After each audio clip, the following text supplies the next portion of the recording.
Thank you. Good afternoon, everyone. Thank you for the opportunity to give this speech, and congratulations to the ICES organizers for this wonderful conference. Energy technology, the resources, the market and the regulations, they are all essential parts of what we like to think of as our advantage in Norway to play a role, important role in the renewable Europe.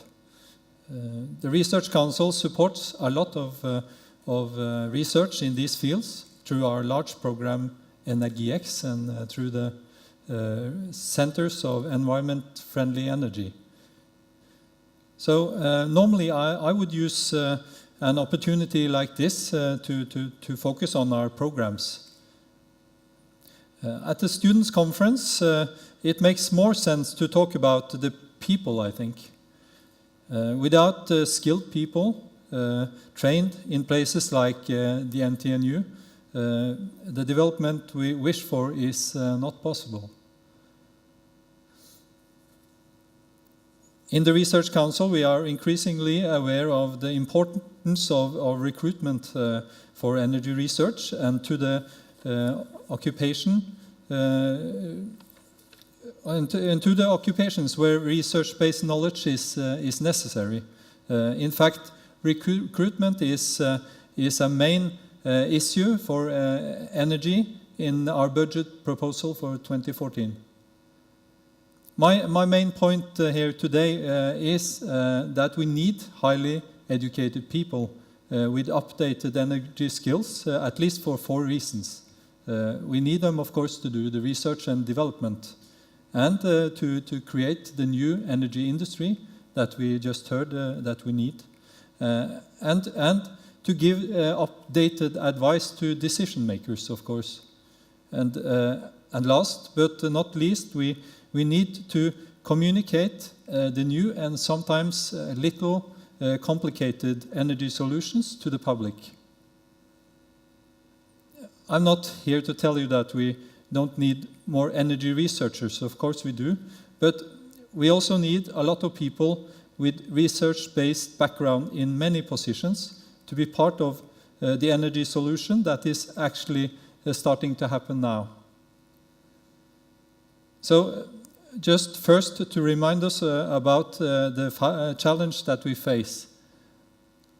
I think that nobody has shown this today, so I brought it with me.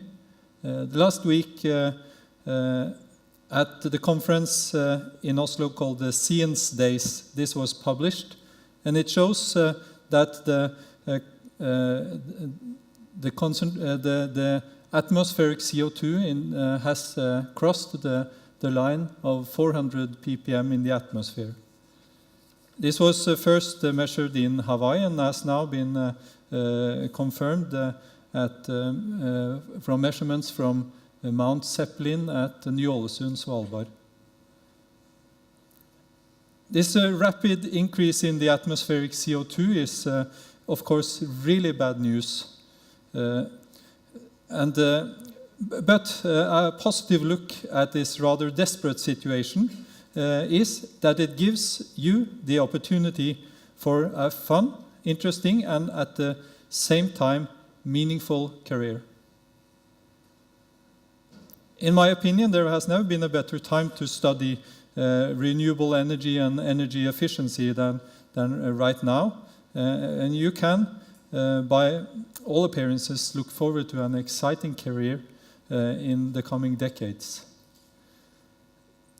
Because there are a lot of hard questions to be answered, and we need skilled researchers to answer them. A vast variety of energy, technology and solutions are to be developed and to be implemented in the coming years. In Norway, the government has increased its funding for energy research and made it possible for the Research Council to fund projects that allow Norwegian researchers and industry to take part in this energy revolution.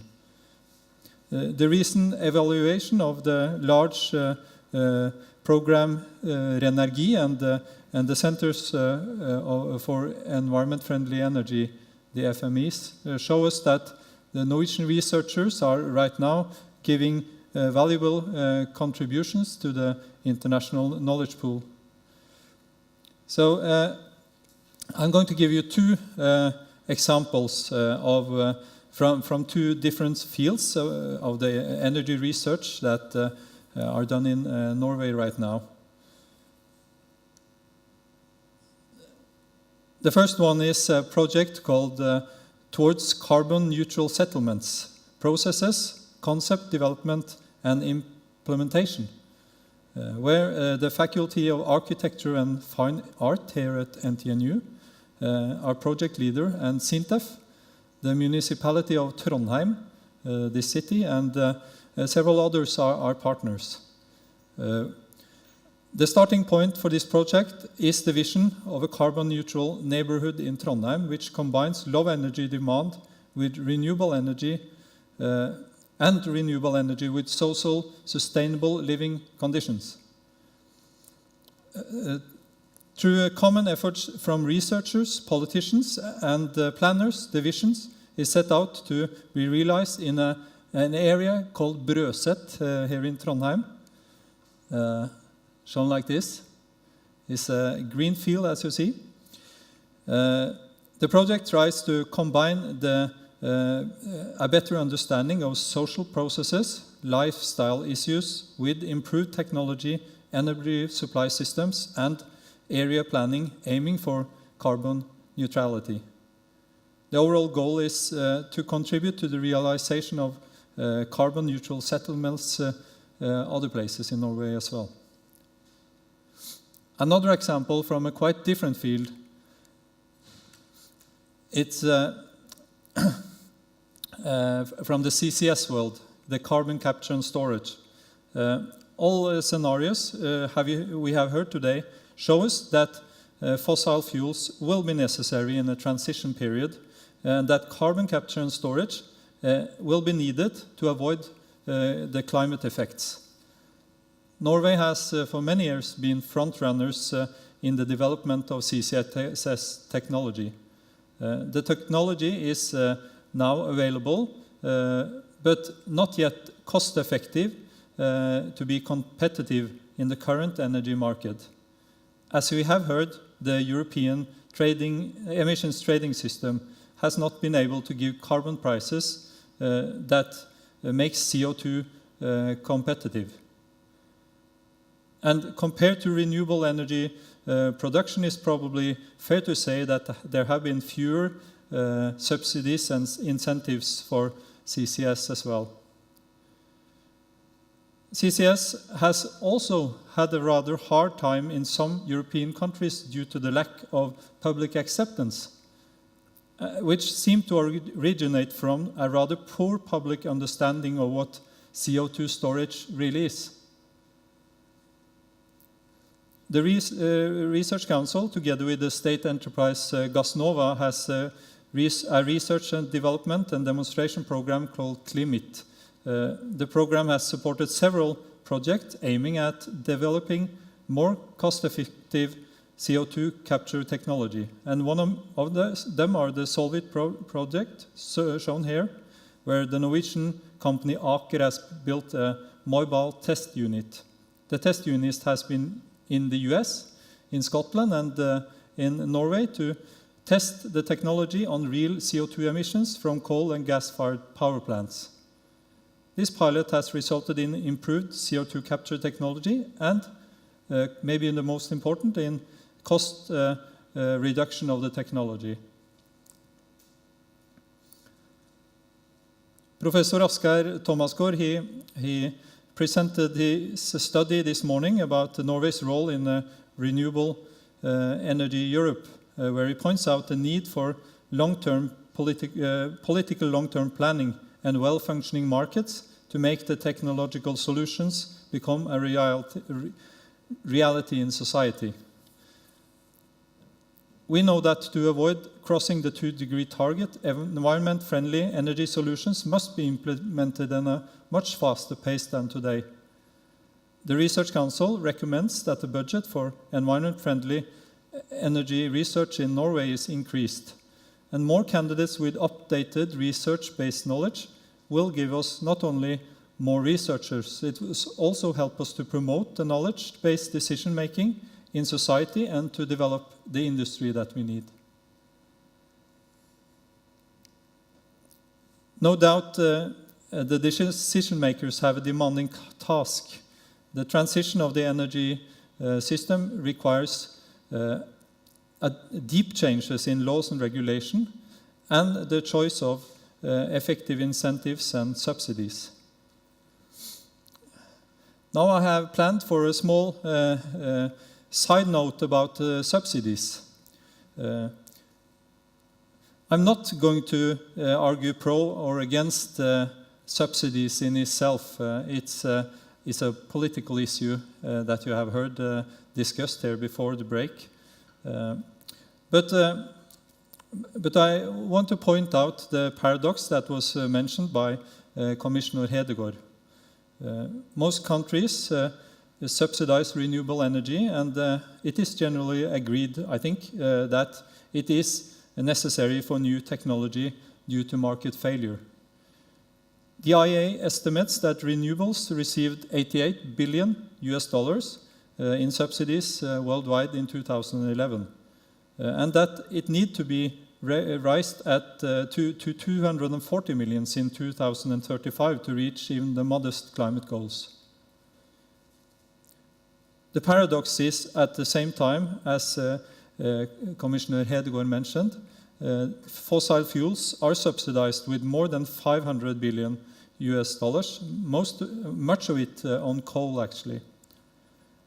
And the reason for this is, of course, complicated, and it involves both geopolitics, national competitiveness, and energy security. But it is difficult to see that the IEA's call for a reduction in the subsidies for fossil fuel will be possible without a new generation of energy professionals that can find a better way to do this. Communication and dissemination of research-based knowledge is another focal point for the Research Council.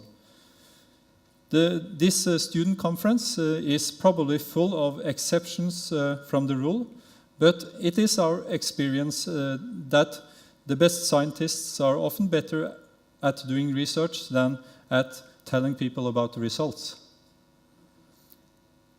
What we need is a group of skilled people with special talent for communication. There has always been a few, but now we are beginning to see that communication of science and technology can be a career in itself.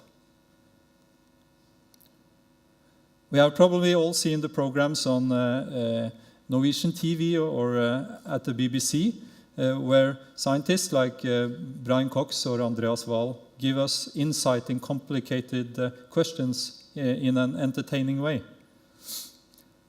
At my department at the Research Council, we recently got an interesting application from a young physicist with a master in nanotechnology.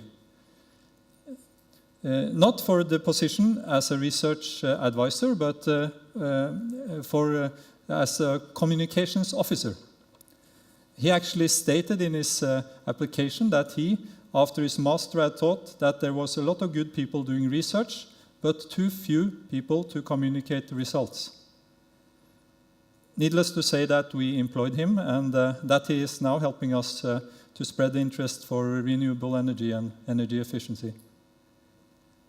So here he is. His name is Kristoffer Haug. Okay, so I'm going to almost finish now.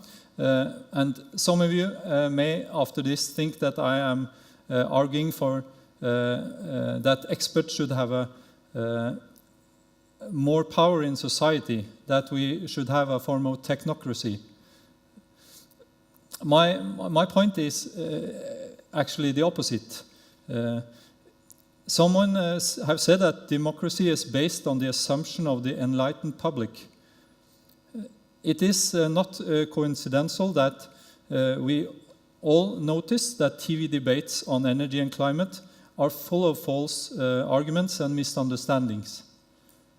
There is, of course, no guarantee that the people will choose the right path, even giving the true knowledge. But to end this talk in a positive way, I would like to say that I think that the chances are increased. Thank you for your attention.